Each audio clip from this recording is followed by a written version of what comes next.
AI sales agents are somehow turning sales development representatives and BDRs completely obsolete. You know, not the case at all. You cannot just like hand it over to these AI sales outreach systems. I've used multiple of them at this point, and they're not there yet. You don't have these autonomous agents that can go close for you the same way that a human being could.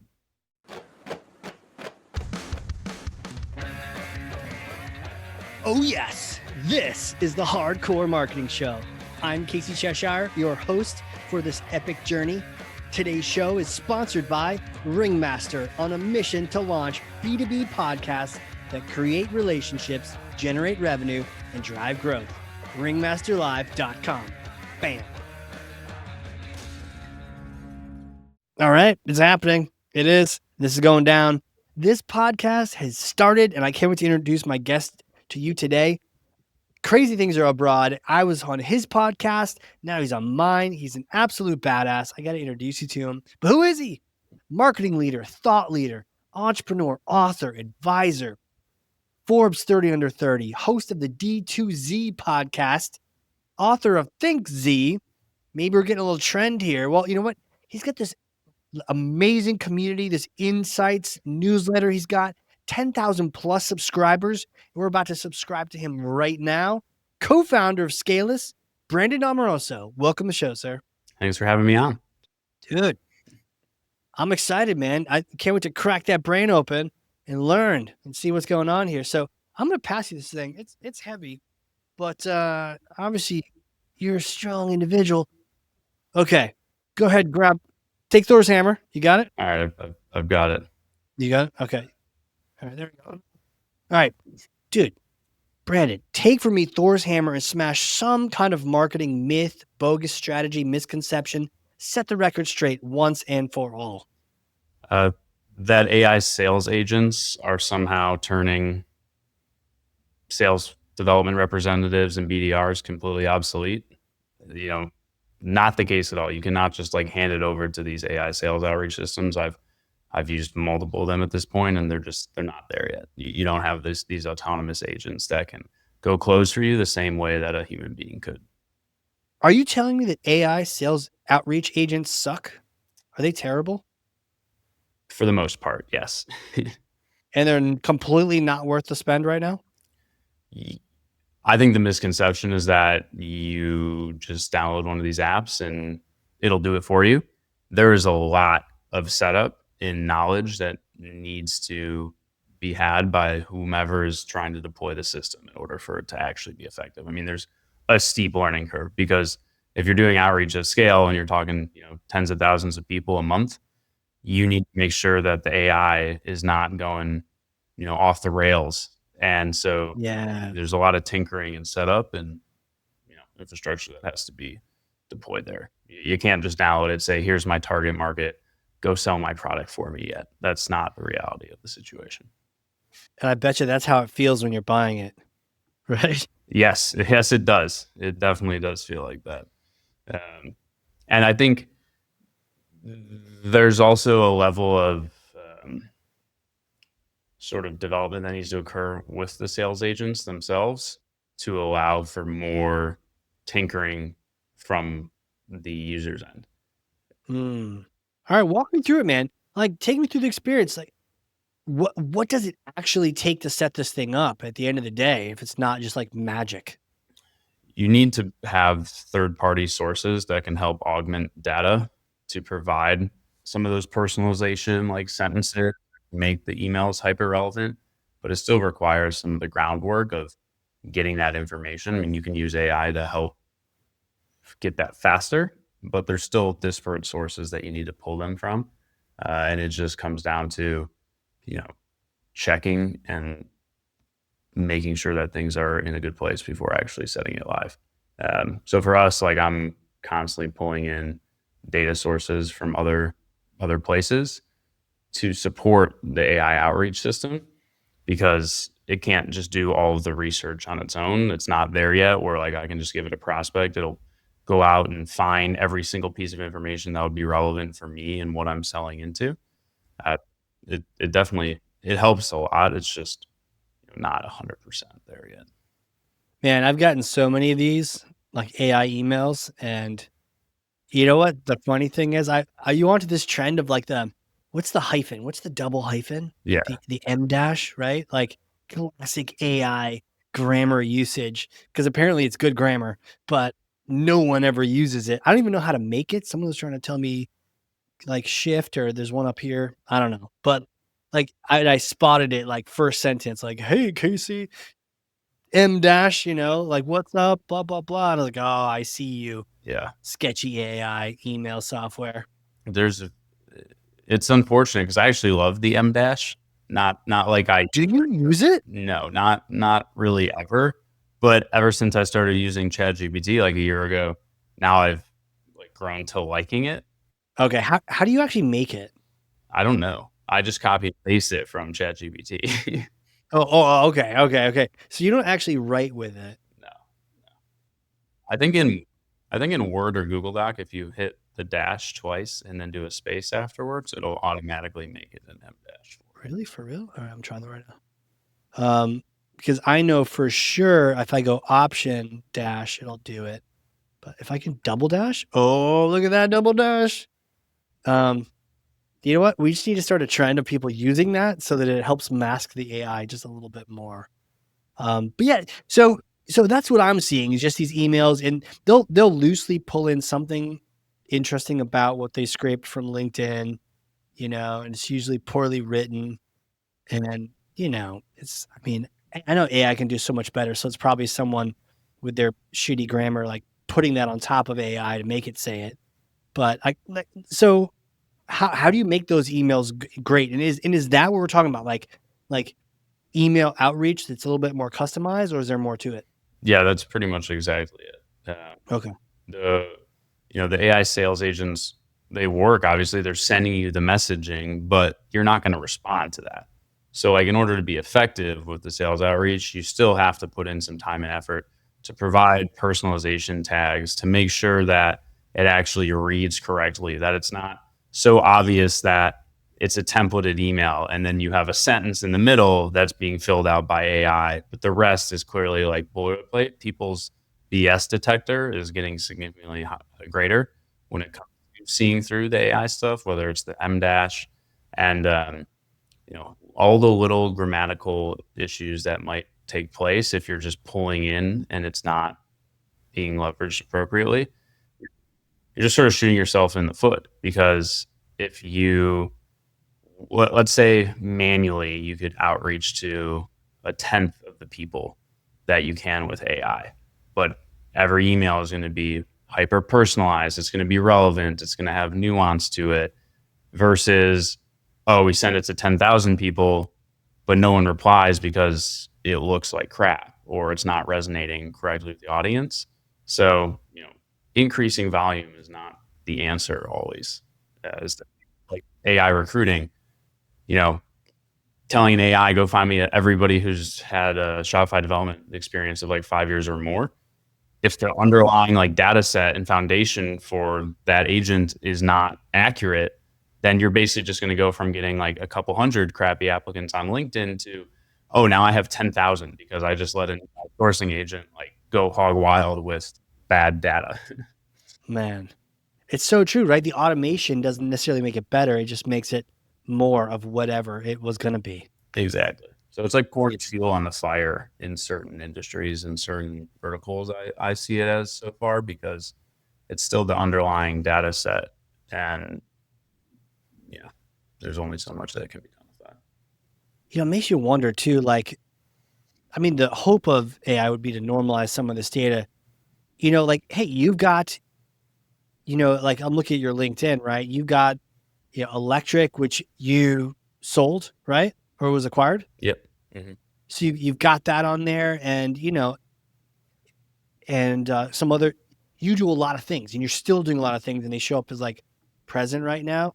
I've got like a ski patrol that I do, and I just have it listed for fun on my LinkedIn profile. Sometimes they'll reach out and be like, "Does Crotchet Mountain Ski Patrol need a new data center?" And it's like, no, not really. We're good, man. We're good. We don't really need a data center. Could you use a new SEO strategy for your ski patrolness. Nope, not really. You would hope that something would. But talk to me about this prep that you're training it. So you have to have the third party data.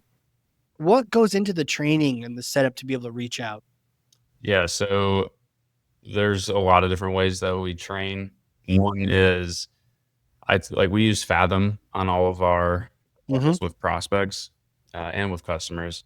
So we took the last 3 months of Fathom calls, and in Fathom, you can have it generate a summary for you in like 25 different variations. You can say, just give me a sales overview. So it'll break it down in a format that makes sense, like the prospect's pain points, what challenges they have, key features of SCALIS that were better than what they're currently using, key features of their current platform that SCALIS maybe doesn't have, on and on and on. But you can also view it in other sales methodologies like MedPick or something. Okay. There's another one, but then there's like, I don't know.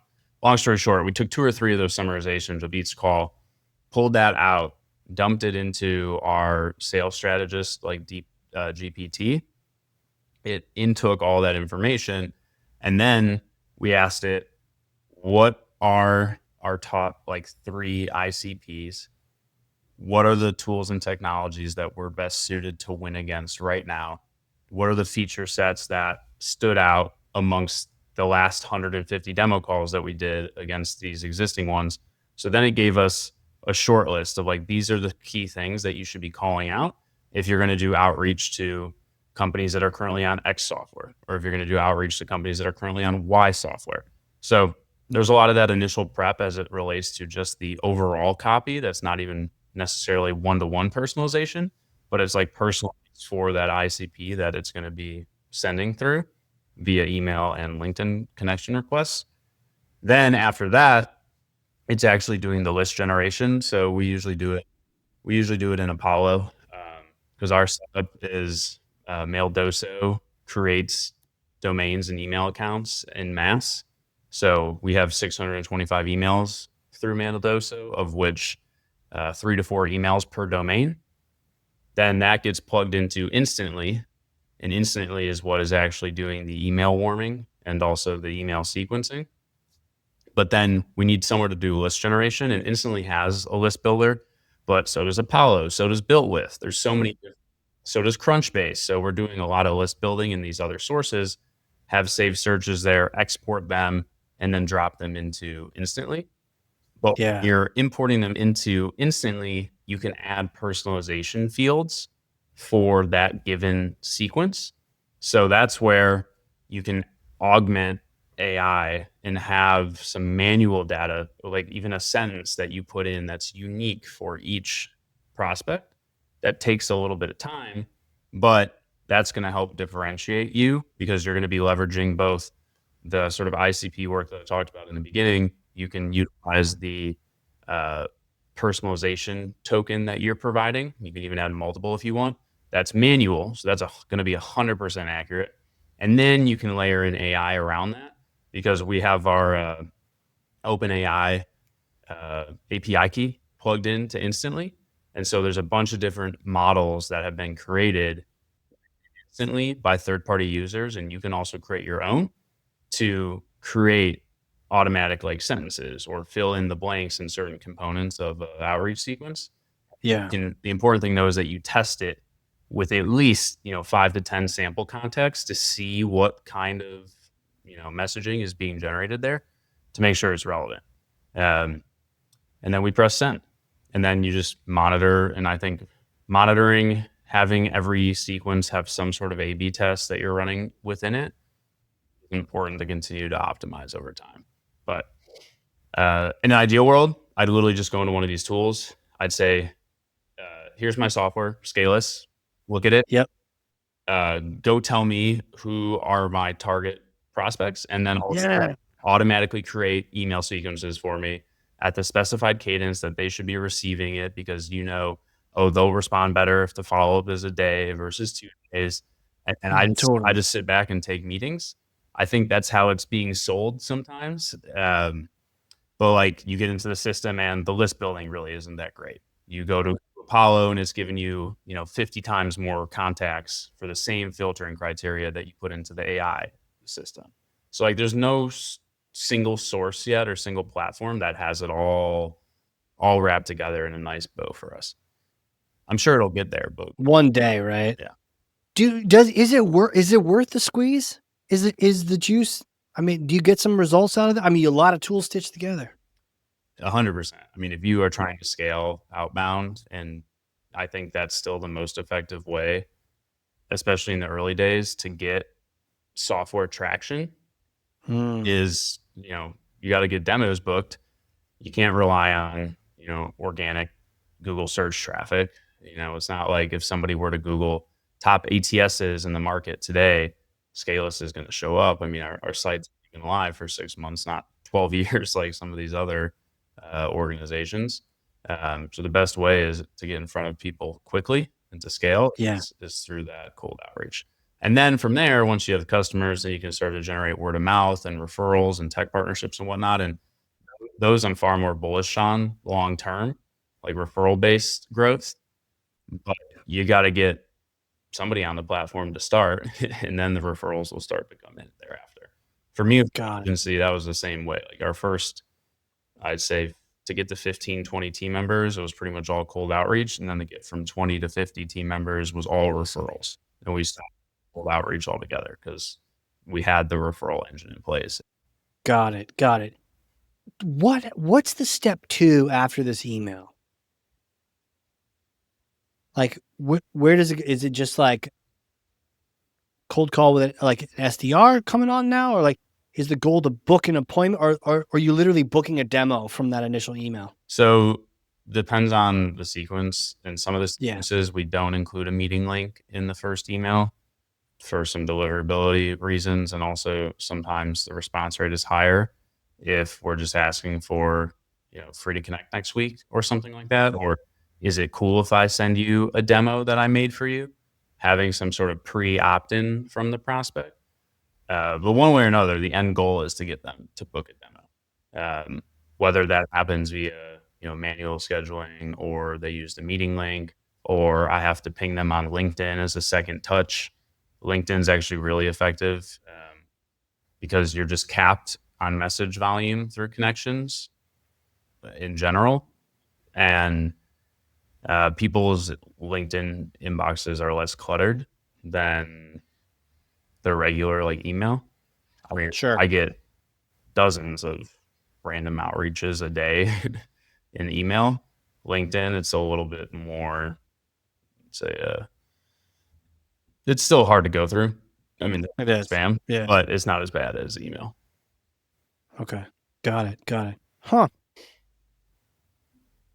Yeah, it's interesting that it can work. It is important to work, but man, it was there. And what would you say? How long did it take to develop all that? Um, it was a lot of learning from, other third party sources, whether it was like you see agencies out there, you have cold outreach agencies who have pretty robust sort of processes in place. There's new tools that have come to the market that have been doing more education around how to, enable and deploy these programs. I think the biggest hurdle for me was just wrapping my head around which solution in each of these categories we should move forward with, because there's a lot of startups in each area. And so it's like picking which one to bet on, that it's actually going to continue to improve and that this will be the one that makes it versus another platform that does email sequencing or whatever it may be. Yeah. But once it's in place, then I mean you're just off into the races. So Yeah. Good deal. ironically enough, it has helped a lot with our own internal product development. Interesting. How so? Like the last component of SCALIS that's going live this year is our CRM, which is really cold outreach sourcing, but for applicants. So like if you would think of a recruiter, they are the BDR. Uh, and then as opposed to using HubSpot, they're using SCALIS to handle not only the prospecting, but also the outreach. So one of the things that goes completely overlooked, and I've yet to see it in the HR recruiting space, is anything that accounts for how harmful sending cold email through your main email address and your main company domain can be. And so all the tools in the market today within HR and recruiting, like these AI sourcing agents, they will have the user just connect their Gmail account. So like I'd come in Yeah. at scaleless.ai, and then that's what's being used to send 200 emails a day to cold prospects to try and get them to apply to an open role. Obviously, people are marking that as spam. People are, flagging that within their email service providers. That has ramifications for the deliverability of that email address itself, but also for the company domain as a whole. And so if you don't have that taken into account, you're going to have a lot of deliverability issues. You're not going to be seeing the response rates. But these tools aren't just on the HR and recruiting side, are relatively immature compared to the sales tool out there. Um, and so that people don't even really understand why it would be important to have 25 or to have, let's say, 10 different domains, each with 3 emails at a domain. And each of those emails only sends 10 emails a day. And you're rotating through the mailboxes to send the emails to a given prospect in a sequence. Like Got it. we're now taking a lot of the sales methodology that I've learned over the last 5 years and applying it within recruiting, because recruiting is essentially just sales, but for people. You're recruiting people. You got to get people through a pipeline the same way through sales. You got to get prospects through a pipeline. So like my sales experience, but also just my experience with the tools is helping a lot in terms of the product development of SCALIS. Okay. Yeah. But I think in any industry, project management, there's so many areas that we pulled from to get to the end product of SCALIS, inspiration from so many different sources. I don't think you'd be well served if you just took inspiration from your existing category. It's a little bit too narrow, in my opinion. The idea of repurposing information from other places. I mean, taking the sales methodology and taking recruiting up a notch, because historically they tend to be behind.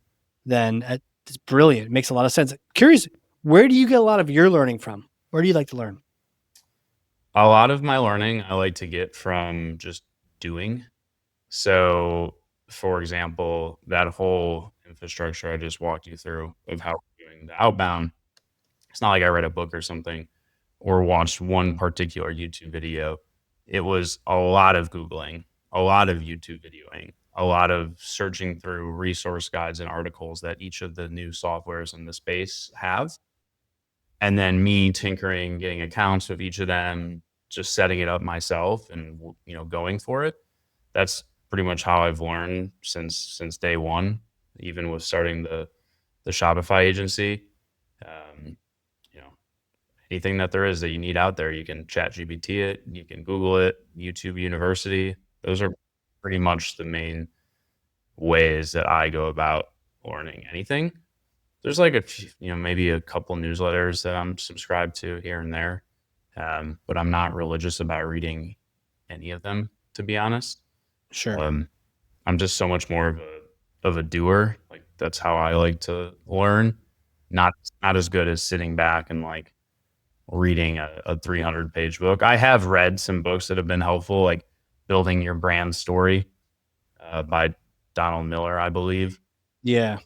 Brand story, good one. That was a great book, but I didn't really read it like a book. I sort of went page by page as I was going through an entire like exercise of revamping and redesigning the electric website. And so it Right. took forever to get through that book because I wasn't just sitting there reading it like, oh yeah, like I'm very bad at just reading. I need to be also doing something like that. Same thing. Like that's sometimes there's trouble with books like that, is that like every other sentence there's an action I'm taking, Yes. or some work I need to do, or something I need to figure out that I don't even have the answer for just yet. So, yeah, that can definitely be the case. Well, interesting, man. Like, next question, like, who are you? Who are you? How do you know all these things? Take me back in time to like little Brandon days. Did you know you're going to be selling companies and hacking together, the latest in AI and all that kind of thing? What was it like? Yeah, I mean, I had a close family friend who was always an entrepreneur, and Yeah. at the time, as a young kid, I think the external benefits to successful entrepreneurship were rather clear to me. Oh, nice house, cool cars, that type of deal. And I was probably like 8 or 9 at the time, so it's not like that was what had resonated with me at that point. And then once I got into high school and I started actually working within some of these entrepreneurial organizations, and shadowing and stuff like that, then it became clear to me what the sort of intrinsic benefit and reward was to entrepreneurship. And I also gave a whirl with internship. I think it was my junior year of high school at a giant organization, Mm. and it was just so boring. Like, it wasn't necessarily bad. I just spent more than half of my time working on electric because the work was so menial and just sort of like you check some boxes and that's it. And there was no incentive to do beyond that. I'd say throughout the Right. whole org because you were just going to get shut down anyways. Like I tried to introduce some new. It was a paper company, so like you'd have a 300-inch like roll of paper basically that would have to be cut down to like maximize yield, um, and reduce waste essentially because they had these massive paper mills throughout the U.S. Probably like 5 or 6 of them. So super capital intensive industry. There's like 4 players in the entire world, and that's it. So they're not really worried about competition. They were still cutting each of these paper rolls to get it down to the proper inches, manually via an Excel spreadsheet. So Yes. obviously, there was going to be more waste than if you gave it to a computer program that would calculate the optimal cutting, because there's always going to be maybe a little bit of waste. It won't always be 100% perfect, but Right. you can choose where certain orders get delivered. And like it could have been at least 10 to 20% more effective. And I like at the time a little while ago, so I showed them what MATLAB was, which could do like the calculations of this. Yeah. And the woman had been there for like 44 years. And she's like, yeah, this is cool, but no, basically. Like, we're not Yeah. Why would even we use that? Like, I prefer to do this manual exactly. 9-hour process. So then I just went back to, working on building my startup at the time. And I think that was really what ultimately pushed me into entrepreneurship is the autonomy aspect and the need to like, I cannot let something go unresolved. So I would be a terrible corporate employee, I think, because I would be sticking my nose in too many places and Oh, for sure. I'd go crazy seeing things like that happen and not get changed. Well, that's Which is, and it's totally the opposite. If it is your company and your deal, then you do dive in yeah, and sort it out and move on to the next thing. So, yeah, man, yeah. Sometimes just a stint at like the worst, largest, slowest company just kind of inspires you to do something else. yep. That's what gave me the nudge, and then ultimately, I'd probably be different if electric wasn't successful. I Yeah, would have different feelings, but now that it was, and it was a positive experience, it would be very challenging, I think, for me to try and go back the other direction. yeah. Sometimes I compared it to like punching Jello. Like you think you're making a dent in it or a difference, and it really just wiggles and goes back. Like the paper roll. You can use this math calculator. Nope. Yep. No, that's cool. Thanks. For playing. We're good. Yep. We're good. I'm gonna use my pen and paper over here. Don't worry about the errors. It's all good. Yeah. Well, like, and that brings me to like really my next question for you is like a bit of a hypothetical question for you. Are you ready for this? I don't think I have a choice. Okay. You see, I may or may not have a time machine up here in New Hampshire.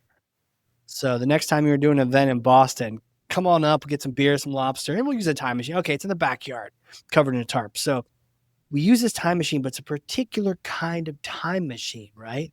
And you get to go back in time and meet yourself a couple days after that business degree, right? Bright-eyed and bushy-tailed. And 4 days later, you get to meet yourself in that stage in that part of life. What would you tell yourself back then? I would tell myself that the entrepreneurial journey is not nearly as glamorous as you would expect. And there's a Sure. lot of bullshit that you have to take care of in the back end in order for the business to not just completely go off the rails. And I would tell myself to make sure to have all that in place because it's a lot easier to do it proactively than it is to do it retroactively. And even little things like, hiring in a new state and understanding the requirements that go into opening up a new state. What sort of departments do you need to register with? Some states it's only one, some there's three, some have different tax rates, some carry different reporting implications. If you do have an employee in that state, all of these are things that I deal with for SCALIS now that do nothing to move the business forward. They're just required to have the opportunity to move the business forward. Yeah. And so that would be really the main thing that I would tell myself is to have your ducks in a row. Of that, with the back end accounting stuff, like have the infrastructure in place so that you can focus on what you actually enjoy doing versus trying to, figure out all these other things retroactively. Actually deliver some value for a customer too, A lot of time spent adulting, or just all the dotting the I's and the T's and the paperwork and stuff. That makes sense. Yep. And then the second thing would be don't hire based off of past experience alone. Mm-hmm. You need to focus far more on what does the next 3 years look like or could look like with that person. And a lot of it is, in the intangibles, in the conversations that are had, not, oh, you spent 10 years at this fancy organization as a VP, like you must know what you're doing. You must be able to come into my business, which could not be further from what you were previously working at. Your experience and all that. Yeah. Swiss Army knife. No, that has never worked for me. It's always been hire myself basically, or hire like who has the grit and the tenacity to like wear multiple hats and do things like that versus, let's go hire the quote unquote Swiss Army knife who has 20 plus years of experience and just doesn't care in the same way that, I would, or, somebody who maybe is less proven, but wants to get to where that person is now. Yeah. That makes total sense, man. Total sense. Hey, where can people connect with you? They want to reach out. They want to learn more about you, SCALIS, your books, your pod. Lots of places. I think the best place would be my website. It's just BrandonAmoroso.com. And then LinkedIn, Brandon Amoroso as well. Feel free to reach out. Pretty easily accessible. And if you just Google Brandon Amoroso, gone to great lengths to try and make that Google search result show up with me in all the places. I always give I got a lot of friends named Mike, and I'm like, you guys have it hard because there's no way you can come over your Google search page. Seriously. Yeah. Shout out to all those people with similar names trying to make it in the SEO world. Yep. It was tough. It is tough. Well, dude, Brandon, thank you so much for coming on here, schooling me on some of the systems that you've put together bit by bit and tested them out and finally they're working, and excited to hear SCALIS is scaling. And but yeah, man, thanks for sharing your knowledge. Yeah, thank you for having me on. I had fun. Hell yeah. And for those listening, and if you learned something, I freaking know you did, then share this episode with someone else, one person, 3 people, 9,000, but even one person. That's thought leadership. Who needs to hear this, right? Who could really use some of this targeted outreach, but do it in a smart way? You heard the different things that are tied together. Let's make that happen. But yeah, if this inspired you a little bit, hop on LinkedIn, tag myself, tag Brandon. We'll hop in the comments. We'll go to battle with you and have a good time. So with that, Brandon, thanks again, man. This has been cool. Thank you. Thank you. All right, everyone. This has been a crazy cool, exciting episode of the Hardcore Marketing Show. We will catch you all next time.